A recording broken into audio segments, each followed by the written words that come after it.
What's up everybody, this is Danny and today I'm going to be taking a look at the brand new LG G Flex 2 and I was able to get it first hands on at CES 2015 and I was pretty impressed with it, so I couldn't wait to get my hands on the retail version. Now this is the Korean version, so it's a little bit early, but by the time that you see this video, it will probably already be released worldwide. So the LG G Flex 2 brings a lot of improvements to the original G Flex, including the 1080p POLED display, the new 13 megapixel camera with dual flash and optical image stabilization, fast charging, and also the brand new Snapdragon 810 processor. So I was able to get my hands on this a little bit early from 28mobile.com. So if you're interested in picking up this device unlocked, then make sure you check out 28mobile.com. I will leave their link in the description section below. If you purchase from 28mobile.com, I'm definitely digging this new green custom box that they have, and your phone will be inside of there. And in my case, I ended up getting some bubble wrapping here, also with the US charger, since this is the Korean version that is unlocked. So let's go ahead and get into this awesome looking box, and when you lift the lid, you will be greeted with the G Flex 2, and this is the gray or black model, and it is available in a red model as well, but I'm not too keen on that color, so I decided to go with the gray model. So let's go ahead and see what else is inside of this box.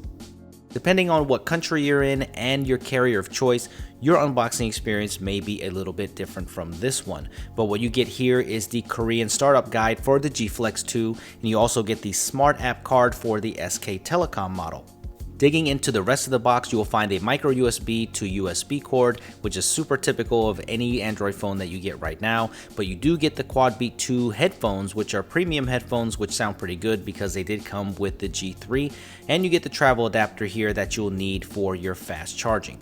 So there is the phone itself. It doesn't look that much different from the G Flex 1. I think it's a little bit more compact, and I like the way they designed it. It's a little bit more refined, but it's still made of plastic on the outside. So let's go ahead and peel off that front protector, because you know we have to do that. And there is some plastic on the back of the rear buttons, and there's one piece of plastic covering the IR port, and there are two strips of plastic that are covering the top and the bottom of the device, and that's it. So here's a better look at that curve, and I don't have an original G Flex to compare, but it looks like that the curve is a little bit more drastic on this version, and you can see it quite easily when you hold it in your hand. But what I do like about it, it is more compact and the bezels are thinner, and it fits really well. The curvature of that device just kind of fits right into your hand, so I like that. It's still glossy, which I don't like, but that is because of that self-healing back. And on the top, you get the secondary microphone, the IR blaster. There is nothing on the sides there, and on the bottom you get a 3.5mm headphone jack, your primary microphone, and your micro USB port. On the back, you will find the brand new 13 megapixel camera with optical image stabilization, your laser autofocus, and your dual LED flash, your volume buttons up and down, and also your power button. One last thing on the bottom next to your LG logo is a single rear facing speaker. If you haven't seen the G Flex in person, then let me kind of give you a little bit of an idea what the size is like. It's pretty much the size of a G3 that was released last year, minus the curve. The screen size is the same at 5.5 inches, but you'll notice that the Flex 2 is actually a little bit taller, but you can see that they carry over that super thin bezel design on the side, which I really appreciate. When I saw this device for the first time at CES, my initial thought was, man, it looks like a OnePlus One, and I still think that, even though it doesn't look exactly like a OnePlus, I think it's pretty close, and in dimensions, it's actually pretty close as well. The OnePlus is a little bit taller though, as you can see, but it also has the same 5.5-inch screen factor, so really in size, it's pretty close. But here is something like a Nexus 6, which has almost a 6-inch display, but you can see that the Nexus 6 is much wider, and it's much taller as well. So hopefully that gives you a good idea of what the size of the G Flex 2 is like. Now the G Flex 2 has a removable back, and you can replace that back cover, which is nice, but the one thing is you cannot remove this 3000 milliamp battery, which I was a little bit disappointed in, and from some of the teardowns, it's not a curved battery, so that's a little bit weird. What I do like though is there is micro SD card expansion for cheap, easy storage, and there is a micro SIM in the back, and it does have 32 gigabytes of internal storage. So the G Flex does not get its name for no reason. It carries over that same flexible design as the original one, and at CES I was actually seeing people doing this and the screen would shut off and maybe the battery would get dislodged or something. But I've demonstrated this a ton of times to different people and it hasn't done it to me yet. So I've had no problems when it comes to the functionality after that bend test. Let's boot this up and talk about the specs a little bit. This is the first commercial device with the brand new Snapdragon 810 processor, and mine has 2 GB of RAM, but there will be versions that are available with 3 GB of RAM and does have the new Adreno 430 GPU as well. So there's been some questions about performance on this, and we're going to talk about that a little bit later on in this video. Software wise, it's not too much different than their prior flagship, the LG G3. If you have one of those and received the Android 5.0 Lollipop update, then you will feel right at home here with the G Flex 2. The user interface is almost exactly the same. I'm not seeing too many differences here, and for the most part, Android 5.0 Lollipop plays very well with the GUI, and I love the look of Android 5.0. I still think it's the best mobile experience out there right now, and even though this does have a custom skin on it, it's not as intrusive as something like TouchWiz in my opinion, and it does have this dual window which I like, so you can do split screen multitasking, so it takes advantage of that 5.5-inch display, but it looks pretty much similar to what we saw on the G3.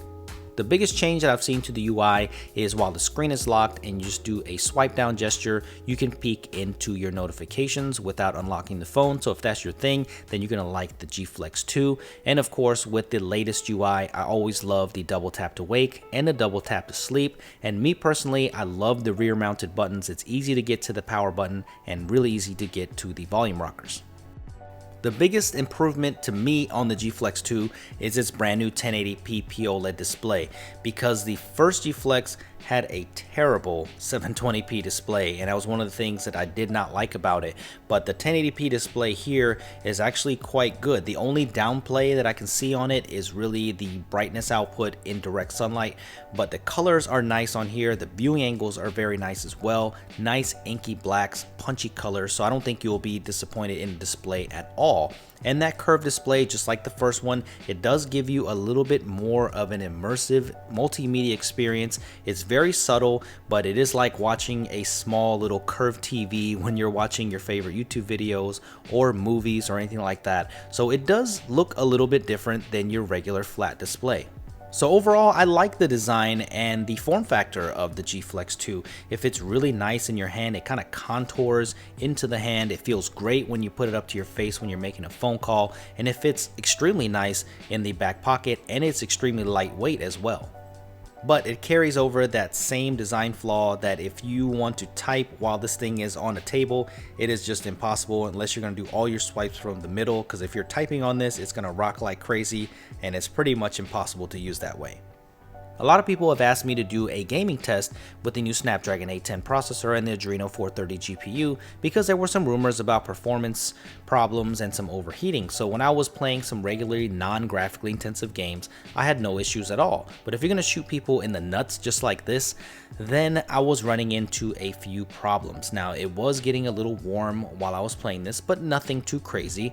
But while I was playing this game, it just stopped and it just froze. And I thought, I can't believe it just froze. I mean, I wasn't sure if this was just software or if this was just the game itself or just some pre-production software thing with LG and Android 5.0 Lollipop, but it just froze on me and I couldn't believe it. But I did notice that it was getting a little bit hot on the back and on the front, but what makes me think that it was thermal throttling is you can see here it says unable to brighten due to temperature. And it just, over time, it allowed me to increase the screen brightness a little bit more over time. So that thermal throttling is definitely here on the 810, and I hope that LG releases a software update very, very soon to alleviate this problem. because after you use this for a while, then you'll notice that there are some lags in the UI all across. So I know that LG is aware of this problem. They have publicly announced that they're aware of it, and they're going to put out some software updates. So hopefully that software update comes out very, very soon. So I'm not going to do a full review until they update the software on this. Hopefully it comes soon before the US models are released. So once they put out an update, then I will put out the full review. If you want to keep up with these software updates and the G Flex 2, make sure you follow me on Twitter at SuperScientific, and I will let you know there when I get that update and kind of give you my first impressions of it. Now on the back is the brand new 13 megapixel camera with optical image stabilization and your laser autofocus. This is the same sensor from the G3, so it shouldn't have any problems. It took some sharp pictures on the G3, so I don't expect much different. But when you look at the software, this is also pretty much the same here. You have the maximum of 13 megapixels in the 4x3, but you can also shoot in 10 megapixel wide, and you have support for UHD or 4K video recording. It's a really simplistic UI, which I really like. The shutter is pretty fast, which I like too, but the autofocus is guided by the laser there. It's on point, it's super fast. You can see no problems with it whatsoever. Here are some samples from that 13 megapixel camera. I think when you're in well-lit conditions, it takes very sharp photos. The color accuracy is there, the contrast is there, so I like the way that the photos look overall. Now, the one thing that I did notice is that it tends to overexpose, and it does that a lot, actually a little bit more than it did on the G3, so I thought that was a little bit weird here. And the 10 megapixel wide actually takes some nice photos here, and you do lose a little bit of the resolution, but I think I'll be shooting more in this than the 4x3. But when you go inside and you're taking shots when it comes to lower light conditions, it tends to be very aggressive on the processing, and you will see that noise creeping in there, and the colors kind of go off a little bit. So I'm a little bit disappointed in the low light situations, but I will test this camera fully and let you know in the full review what I think about it.